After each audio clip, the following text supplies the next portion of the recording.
Hello guy, শুভ দুপুর। আর দেখো দুপুরে আমাদের কি রান্না হয়েছে। এই যে মার এখানে হয়েছে, এই যে চাল কুমড়ো দেখিয়েছিলাম, এই যে মোচার বড়া আর চাল কুমড়ার এই যে পাট ভাজা বলে।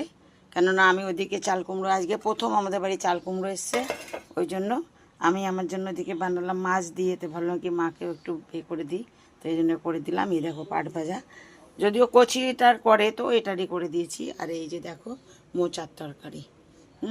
মার দিকে এই হয়েছে আজকে। আর হলো মার একটা তরকারি ফ্রিজে রাখা আছে, ওই যে কচুর পাতা মুড়িয়ে বড়া করে ঝোল করেছিলাম, সেটা আছেই। তো এই মোচার বড়া আর এই যে পাট ভাজা। তবে গাইজ আমি এখন যাচ্ছি থালা নিয়ে আসতে। আমার এখানে এই যে ভাত, এবারে থালাতে ভাত নিব, এখান থেকে নিব, তারপরে ঘরে গিয়ে খাবো আমাদের এই লাচার। তো চলো আমি থালা নিয়ে আসি, ভাত বাড়ি। দেখো কেমন করে ভাত বেড়ে নিয়ে এসেছি। এই যে এই মার ওদিক থেকে নিয়ে আসলাম এগুলো সব, কেন ভাতে ছোঁয়া করা হয় না না। তো এই দেখো নিয়ে এসেছি। ভাল লাগছে না, এত মানে কি বলবো, গরম লাগছে, এত খারাপ লাগছে খাওয়া দাওয়ার জন্য। কালকে পান্তা ভাত খেয়েছিলাম, পান্তা ভাত খাওয়াই ভালো। তো ওই যে দেখো বড়া, এটা হলো ওই যে পাট ভাজা, এই মোচা। এখন এদিক থেকে নিয়ে আসি তরকারি। তো চলো এদিক থেকে নিয়ে আসছি। তো গাইজ এই যে নিয়ে নিলাম।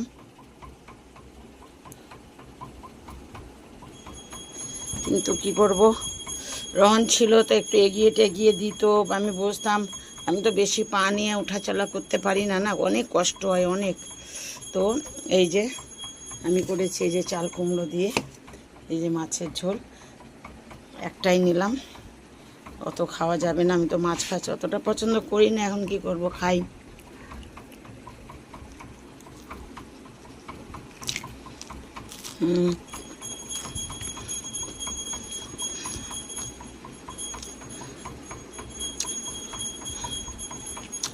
একা একা খেতেও ভালো লাগে না। রনটা ছিল আজকে মাছ খাবো যেন মার সঙ্গে খেতে খেতে 4টে বাজবে। এখনও দেখছো না টুং টুং টুং টুং আওয়াজ আসছে। মায়ের পুজো করতে বাস, কী করবো। যে শুকনো লঙ্কা ভাজা দিয়ে মেখে, এই যে এগুলো একটু কচি পাট ভাজা করে গোল গোল করে। আমি এই জন্য করলাম যে প্রথমবার বাড়িতে এসছে, আমি খাবো, মা খাবে না, গোপালকে দিয়েই খেতে হবে না। মা খাওয়া মানে গোপালকে দেওয়া।